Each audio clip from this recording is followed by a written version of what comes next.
देखिए, अब हम कर रहे हैं, आगे हम पढ़ रहे हैं दैट रेस्पेक्ट यानी सम्मान जो है वो क्या होता है। इससे पहले जो हमने पढ़ा था पहले वाले लेक्चर में, दैट इज इंटेंशनल कॉम्पिटेंस जो है वो क्या होता था, क्या होता है। अब हम पढ़ रहे हैं सम्मान, रेस्पेक्ट क्या होता है। देखिए, we all aim for sense of individuality.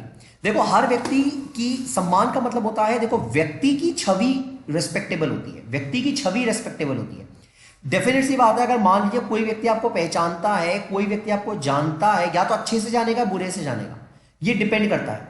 ठीक है, अगर अच्छे से जानेगा तो रिस्पेक्टेबल होगा, बुरे से जानेगा तो वो कहीं ना कहीं डिसरिस्पेक्टफुल का पात्र होगा।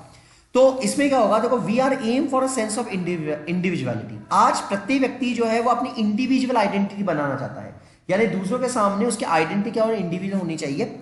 If the first basic step toward respect samman, once we realize that we are individual, then only we can see ourselves different from others. जब तक हम खुद का सम्मान नहीं करेंगे, जब तक हम खुद को दूसरों से अलग नहीं करेंगे, तब तक हमारे मन में कोई हमें रिस्पेक्ट नहीं करेगा। जब तक हम खुद का सम्मान खुद नहीं करेंगे, तब तक हमारी रिस्पेक्ट भी कोई भी नहीं करेगा। तो ये बहुत ज़्यादा ज़रूरी होता है कि हम लोग जो है वो दूसरों का सम्मान करें, हम लोग दूसरों का सम्मान करें। जब तक हम लोग खुद का सम्मान नहीं करेंगे, दूसरों का सम्मान नहीं करेंगे, दूसरे व्यक्ति भी हमारा सम्मान नहीं करेंगे। ठीक है, देखिए, right evaluation to be evaluated as I am. देखो, बहुत जरूरी है कि आप ये चीज देखें कि आप क्या हैं, आप ये चीज देखें कि आप जो है वो क्या है। आपके अंदर राइट इवैल्यूएशन का होना बहुत जरूरी है, आपके अंदर सही समझ का होना बहुत ज्यादा जरूरी है। However we tend to make mistakes in our evaluation. हालांकि कई बार ऐसा होता है कि हम लोग बहुत सारी चीज़ों में गलती कर जाते हैं, बहुत सारी चीज़ें जो वो सही नहीं होती हैं। पर हाँ, रेस्पेक्ट आपको तभी मिलेगी जब आप खुद का सम्मान खुद करते हो। अगर आपकी इज्जत आपके हाथों में होगी तो बाकी व्यक्ति भी आपका सम्मान करेंगे। अगर आपकी इज्जत ही नहीं है कोई भी, तो बाकी व्यक्ति भी क्यों आपके सम्मान करेंगे। अगर आप अपने आप को दूसरे से कम मानते हो तो दूसरे भी आपको कम ही मापेंगे, वो यही मानेंगे कि भाई ये तो हमसे कम है। जब ये खुद ही अपनी वैल्यू नहीं जानता है, ये अपनी खुद की वैल्यू को नहीं पहचानता है, तो हम क्यों पहचाने। ठीक है, आगे देखिए, वी आइदर ओवर इवेलुएट, या तो हम बिल्कुल ओवर इवेलुएट कर लेते हैं चीज़ों को, यानी कि बहुत ज़्यादा ही हम जो है चीज़ों को निष्कर्ष निकाल लेते हैं चीज़ों का, या फिर अंडर इवेलुएट करते हैं, या फिर हम बहुत ज़्यादा कम निष्कर्ष निकालते हैं। या तो ओवर इवेलुएट कर लेंगे चीज़ों का, या तो हम आपको बहुत ज़्यादा मान लेंगे या बहुत कम मानेंगे, और otherwise evaluate. Our wrong evaluation make us uncomfortable and feel disrespect. देखो, अगर हम बहुत ज़्यादा अपने गलत इवेलुएट कर लेंगे ना, गलत इवेलुएट का मतलब होता है गलत आकलन कर लेंगे। जैसे मान लो कि आप में कोई खूबी नहीं है और आप मानते हो मैं तो बहुत ऐसा हूं, मैं तो बहुत वैसा हूं, बहुत अच्छा हूं, बल्कि आप उतने अच्छे नहीं हो। तो इसका मतलब आप क्या कहते हो, भाई घमंड है इसमें, तो ये तो इस लायक है ही नहीं, ये तो पता नहीं क्या मानता है। ये तो कहते हो आप लोग कि ये पता नहीं आपने क्या मानता है। यही तो होता है कि जैसे मान लीजिए कोई व्यक्ति जो है बहुत अच्छा नहीं है, जैसे मान लीजिए कोई व्यक्ति जो है वो क्रिकेट खेलने में बहुत अच्छा नहीं है, पर वो कहता है मैं तो क्रिकेट बहुत अच्छा खेलता हूँ और मैं स्पिन डाल सकता हूँ, मैं ये कर सकता हूँ और मैंने इतने विकेट्स ले सकता हूँ, ये वो। पर जब वो खेलता है तो हो सकता है मे भी उतना अच्छा ना खेले। ठीक है, तो तब आप क्या करते हो, तो कहते हो तूने तो अपने आपने क्या मान रखा था, या आपने अपने आप क्या मान रखा था, आप ऐसे हो वैसे हो, परफॉर्मेंस में तो जीरो, कुछ किया ही नहीं तुमने। यही तो होता है। तो या तो हम ओवर इवेलुएट करते हैं या फिर हम अंडर इवेलुएट करते हैं। क्या हमारे अंदर कैपेबिलिटी बहुत ज्यादा होती है, पोटेंशियल बहुत ज्यादा होती है, पर उतने पोटेंशियल के अकॉर्डिंग हम काम नहीं कर पाते। तो make us uncomfortable feel disrespect. जब ऐसा होता है तब हमें अनकंफर्टेबलनेस फील होगी और डिसरिस्पेक्ट सा महसूस होता है। Respect can be shown through behaviour and it is also be felt. देखो, रिस्पेक्ट सम्मान जो है वो केवल बिहेवियर से मिलता है। रिस्पेक्ट सम्मान का प्रमाण आप केवल बिहेवियर से पता लगा सकते हो। ठीक है, when we have the feeling of respect for anyone, it will be naturally reflected in our behaviour. अगर हमारे जीवन में किसी के प्रति भी सम्मान होगा, अगर हम किसी का भी सम्मान करेंगे, तो वो हमारे बिहेवियर में ऑटोमेटिकली आ जाएगा। अगर हम किसी का सम्मान करेंगे अपने मन से, तो वो चीज हमारे बिहेवियर में जरूर दिख जाएगी, तो वो चीज हमारे बिहेवियर में हमको जरूर दिख जाएगी। तो सम्मान पाना या सम्मान का होना बहुत ज्यादा इंपॉर्टेंट होता है। सम्मान का होना बहुत ज्यादा क्या होता है, इंपॉर्टेंट होता है, ये बहुत जरूरी है। देखिए, नेक्स्ट है present scenario, problems and solution. अब हम बात करते हैं कि आज के जिंदगी में, आज की दुनिया में क्या दिक्कतें हैं और उसका सॉल्यूशन जो है वो क्या हो सकता है। आज की दुनिया में, आज की जिंदगी में क्या दिक्कतें हैं और उस प्रॉब्लम्स का सॉल्यूशन क्या हो सकता है। देखिए, respect means individuality and doing right evaluation. देखो, रेस्पेक्ट का मतलब होता है इंडिविजुअलिटी, यानी कि प्रत्येक व्यक्ति के खुद का एक इमेज जो है वो होना चाहिए। प्रत्येक व्यक्ति के खुद का एक इमेज होना चाहिए एंड डूइंग राइट इवैल्यूएशन, और सही तरीके से लोगों को इवैल्यूएट किया जाना चाहिए। और सबसे बड़ी बात क्या है, सही तरह से लोगों को इवैल्यूएट करना। आप जब तक सही तरह से लोगों का मापन या आकलन जब तक आप नहीं करोगे तब तक सब कुछ बेकार है। तो सही तरह से एवेल्युएट करना। However, nowadays we are differentiating in the name of respect. We are either differentiate people on the basis of wealth, possession or the basis of their belief. आज अगर देखा जाए तो हम लोगों को ना सम्मान जो हम देते हैं, रेस्पेक्ट जो देते हैं, उसके मायने ही हमने बदल दिए। आज आप देखेंगे समाज में उन्हीं लोगों का रेस्पेक्ट है जो लोग या तो वेल्दी हैं यानी बहुत ज्यादा अमीर हैं, या पोजेशन या उनके बहुत ज्यादा बाकी धन दौलत है, चल अचल संपत्ति बहुत ज्यादा है। जिन व्यक्ति के पास पैसा है, रुतबा है, आज हम उन्हीं व्यक्तियों को ज्यादा रेस्पेक्ट देते हैं। और जिनके पास पैसा है, रुतबा इतना ज्यादा नहीं है, समाज में उतना ज्यादा पैसा उनके पास नहीं है, वो उन व्यक्तियों के साथ हम लोग उतना ज्यादा अच्छा व्यवहार नहीं करते हैं, उतना रेस्पेक्ट नहीं देते हैं जितना उनको देना चाहिए। तो आप ये देखेंगे सम्मान को भी आज हमने कहीं ना कहीं दो अलग अलग भागों में विभक्त कर दिया है, दो अलग भागों में हमने उसको बांटा है। सम्मान को भी हमने दो अलग अलग भागों में बांट दिया है। ठीक है, it is for this reason each one of us continuously trying to do something specially in order to gain respect. आज अगर देखा जाए तो हर व्यक्ति जो है वो कहीं ना कहीं रिस्पेक्ट पाने के लिए, आज हर व्यक्ति जो है वो कहीं ना कहीं रिस्पेक्ट पाने के लिए कोई ना कोई काम करता है। ठीक है, वो समाज में ऐसा काम जरूर करना चाहता है, या समाज में कुछ ऐसा करना चाहता है जिससे कि व्यक्ति उसको पहचाने, जाने और उसको उतना ही क्या मिले, सम्मान जो है वो मिले, उतना ही सम्मान जो है वो उसको मिले।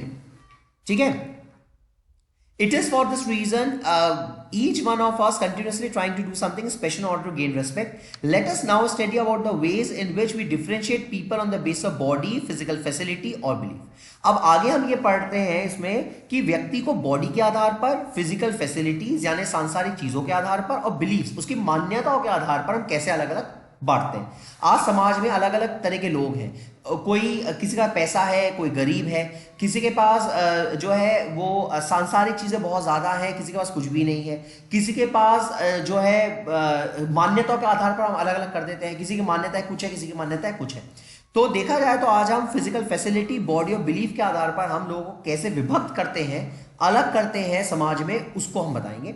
देखो, पहला on the base of body, शरीर के आधार पर, सेक्स एंड जेंडर। आज अगर देखा जाए तो हमारे समाज में जेंडर को लेके बहुत ज्यादा भेदभाव है, जेंडर को लेके बहुत ज्यादा भेदभाव है। आज व्यक्ति जो है, आप ये देखेंगे, व्यक्ति जेंडर को लेके इतना ज्यादा भेदभाव करता है कि आज भी समाज के कई तबकों में, कई जगहों पे लड़कों को ज्यादा इंपॉर्टेंस दी जाती है बशर्ते लड़कियों से। आज भी ऐसा होता है, हालांकि लड़कियां लड़कों से कहीं भी कम नहीं है, सारे लड़कियां, सभी लड़के जो है समाज में बराबर अपना दायित्व जो है वो निर्वाह कर रहे हैं। बल्कि कई जगह ऐसे भी है जहां पे लड़कियां ज्यादा बेटर है लड़कों से, लड़कियां ज्यादा बेटर लड़कों से। पर आज तब भी समाज के कई ऐसे हिस्से हैं, कई ऐसे अंग हैं जो आज भी लड़कों की कामना जो है वो लड़कियों से ज्यादा करते हैं। Till today in many parts of the country people prefer male child to a female child. आज कई सारे कंट्री, आज पूरे कंट्री में, देश में कई जगहों में आज भी लोग मेल चाइल्ड की कामना करते हैं बशर्ते फीमेल चाइल्ड से। उनको लड़के चाहिए लड़कियों से। ठीक है, males and females are not treated equally. और लड़के और लड़कियों के बीच में असमानता को आज भी बढ़ता जाता है। लड़के और लड़कियों के बीच में जो असमानता होती है उसको आज भी लोग बरतते हैं, आज भी लोग जो है उस असमानता को रखते हैं। इससे प्रॉब्लम्स क्या है? Inequality in education and jobs. सबसे बड़ी बात है कि आज भी जॉब्स के मामले में इनइक्वालिटी बहुत ज्यादा बनी हुई है। आज भी हम लड़का लड़की के आधार पर जॉब में हम क्या कर देते हैं, आरक्षण जो है वो बना देते हैं। नेक्स्ट है ग्रोइंग फेमिनाइन मूवमेंट्स। आज भी दिक्कतें क्या है कि क्योंकि कई जगहों में लड़कियों को उतना सम्मान नहीं दिया जाता है, तो बहुत सारे समाज में लड़कियों के द्वारा अलग अलग आंदोलन जो है चलाए जाते हैं, अलग अलग आंदोलन जो है वो चलाए जाते हैं। और यही कारण है कि आज बहुत सारे फेमिनाइन मूवमेंट्स यानी कि लड़कियों द्वारा किए गए आंदोलन बहुत सारे सामने आते हैं, बहुत ज्यादा सामने आते हैं। नेक्स्ट है इश्यूज ऑफ वुमेन राइट्स। आज अगर देखा जाए तो वुमेन राइट्स को लेके बहुत ज्यादा इश्यूज है। आज लड़कियों को जो सम्मान मिलना चाहिए, उनको जो अधिकार मिलना चाहिए वो नहीं मिलता है, उनके अधिकारों को, सम्मान को दबा दिया जाता है, कुचल दिया जाता है। तो आज इसको लेके बहुत सारे मुद्दे जो है वो खड़े होते हैं। नेक्स्ट है इनसिक्योरिटी बेस्ड और जेंडर। आज अगर देखा जाए तो इनसिक्योरिटी बहुत ज्यादा है। आज लड़के लड़कियों में इतनी ज्यादा अंतरता बरत दी जाती है, इतना अंतर किया जाता है लड़का और लड़की में कि कहीं ना कहीं लड़का और लड़की दोनों में इनसिक्योरिटी की भावना है, इनसिक्योरिटी की भावना आज भी विद्यमान है। ठीक है, अब आगे देखिए caste, colour, caste and race. देखो दूसरा जो हम अंतर करते हैं वो कलर में, कास्ट में और रेस में करते हैं। कलर का मतलब होता है रंग भेद, कास्ट का मतलब होता है आपका रिलीजन, कास्ट, और रेस का मतलब होता है बेसिकली तुम्हारा क्रीड। ठीक है, देखो people of different colour, caste and race are treated differently. आज भी हमारे समाज में अलग अलग रंग, अलग अलग रूप, अलग अलग धर्म, जाति, भाषा, धर्म, जाति, भाषा, इसके अलग अलग मानने वाले लोगों में अलग अलग तरह का अंतर जो है वो किया जाता है। We differentiate on the base of skin colour, caste and race. आज भी देखा जाए तो लोग जो है वो कलर के आधार पर, कास्ट के आधार पर या क्रीड के आधार पर लोग जो है वो डिफ्रेंशिएशन करते हैं। And we do the evaluation on the base of body. और देखा जाए तो आज भी हम बहुत सारा ऐसे इवैल्यूएशन जो है वो बॉडी के आधार पर करते हैं। किसके आधार पर करते हैं? हम लोग बॉडी के आधार पर करते हैं। आज बहुत सारा इस तरह का इवैल्यूएशन जो है वो हम किसके आधार पर करते हैं? अपने बॉडी के आधार पर करते हैं। ठीक है, and not the basis of I. और आई के बेस के ऊपर हम कोई भी वैल्यूएशन नहीं करते हैं। इससे प्रॉब्लम क्या होती है? Increasing demand of equality. आज जब हम अपने क्लास को लेके, कलर को लेके, रेस को लेके डिफरेंशिएशन करते हैं तो प्रॉब्लम क्या होती है? Increasing demands of for equality. आज लोग ये चाहते हैं कि लोगों में रंग भेद, जाति भेद, प्रथा भेद नहीं किया जाए, बल्कि सबके समान क्या रखा जाए? चीजों को समक्ष बिल्कुल इक्वली रखा जाए। सबके समक्ष सभी चीजें क्या हो? बिल्कुल इक्वल हो। यानी लोगों में किसी तरह का कोई भी अंतर जो है वो ना बढ़ता जाए, किसी तरह का कोई भी अंतर जो है वो ना बढ़ता जाए। सभी लोग जो है बिल्कुल समान हो, समान रूप से वो अपने कर्तव्यों का निर्वाह करें। नेक्स्ट है फियर ऑफ कास्टिज्म, रेशिज्म एक्सेट्रा। आज अगर देखा जाए तो लोगों के बीच कास्ट को लेके, जाति को लेके, रेशिज्म, उनके कलर को लेके अंतर नहीं होना चाहिए। आज लोगों में जाति, प्रथा, रंग, इसके आधार पर भेदभाव नहीं होना चाहिए। नेक्स्ट है movement again caste and racial discrimination. आज अगर देखा जाए तो दिक्कतें क्या होती है कि लोगों में जब कास्ट के आधार पर अंतर होता है, या रेशियल या फिर प्रथा के आधार पर अंतर होता है, या कलर के आधार पर अंतर होता है, तो लोगों में लोग जो है आक्रोशित होकर कई सारे बड़े बड़े आंदोलन जो है वो छेड़ देते हैं। कई बार बड़े बड़े आंदोलन छिड़ जाते हैं। तो ये भी एक सबसे बड़ी क्या है इसकी दिक्कत है, ये भी क्या है एक सबसे बड़ा इसका प्रॉब्लम है। नेक्स्ट आता है आपके पास एज, कि एज की भी दिक्कत है। आप ये देखेंगे कि जो एज बहुत डिफर करती है। एक 40 साल का व्यक्ति और 25 साल के व्यक्ति में बहुत ज्यादा डिफरेंस होता है, वो ज्यादा एनर्जेटिक काम करेगा 25 साल वाला। तो आप ये देखेंगे एज को लेके भी बहुत ज्यादा दिक्कतें जो है वो होती हैं। एज जो है, एज में डिफरेंस भी बहुत ज्यादा प्रॉब्लम क्रिएट करती है। Since our childhood we are taught to respect elders. आज देखा जाए बचपन से हमें सिखाया जाता है टू रिस्पेक्ट आवर एल्डर्स, कि हम अपने बड़ों की क्या करें? सम्मान करें, बड़ों का सम्मान करें। Our respecting youngsters is not consider important. और आज तक किसी ने ये नहीं कहा कि छोटों का भी सम्मान करो, सब कहते हैं बड़ों का सम्मान करो। क्यों? छोटों ने क्या बिगाड़ा है? छोटों का भी सम्मान करो। अगर तुम छोटों का सम्मान नहीं करोगे तो वो तुमको सम्मान क्यों देंगे? इसका मतलब दोनों तरफ से होना चाहिए ना, बड़ों का होना है, छोटों का भी तो इज्जत होती है। Respecting youngsters is not considered important, which means that we are again evaluating at the level of body. जब हम छोटों को सम्मान नहीं देते, इसका मतलब क्या है? इसका मतलब ये हो गया है कि हम ये मानते हैं कि बॉडी के आधार पर हम भी अंतर कर रहे हैं। भाई कोई व्यक्ति वृद्ध हो गया है तो हम कहते हैं उसको रिस्पेक्ट दो, कोई व्यक्ति जवान है तो रिस्पेक्ट मत दो। तो इसका कोई मतलब नहीं है। बॉडी के आधार पर अंतर करना जो है कहीं से भी सही नहीं होता है। Age is related to the body and not with I. Age जो है क्योंकि बॉडी की होती है, आई की नहीं। आपका आई तो हमेशा वैसा ही रहता है, बॉडी जो है वो ढल जाती है। अच्छा, इससे दिक्कतें क्या होती है? प्रॉब्लम्स। पहला होता है जनरेशन गैप, यानी लोगों में जनरेशन गैप जो है और ज्यादा बढ़ जाता है। कॉन्फ्लिक्ट्स इन फैमिली, फैमिलीज के बीच में और ज्यादा लड़ाई झगड़े जो है वो होने लगते हैं। ठीक है, और ज्यादा लड़ाई झगड़े जो है वो होने लगते हैं। One generation being ignored by the other generation, और एक जनरेशन का दूसरे जनरेशन के साथ नहीं बनता, यानी बड़ों का छोटों के साथ उतना तालमेल जो है वो नहीं बैठ पाता है। भाई बड़े अलग विचार के होते हैं, छोटे अलग विचार के होते हैं, दोनों का तालमेल बैठना क्या होता है? बहुत ज्यादा भारी या मुश्किल होता है। तो देखा जाए इस कारण से बहुत ज्यादा कॉन्फ्लिक्ट्स, बहुत सारी लड़ाइयां जो है वो यहाँ पे सामने आती है। हमारे बहुत सारी लड़ाइयां जो है वो हमारे सामने आती है।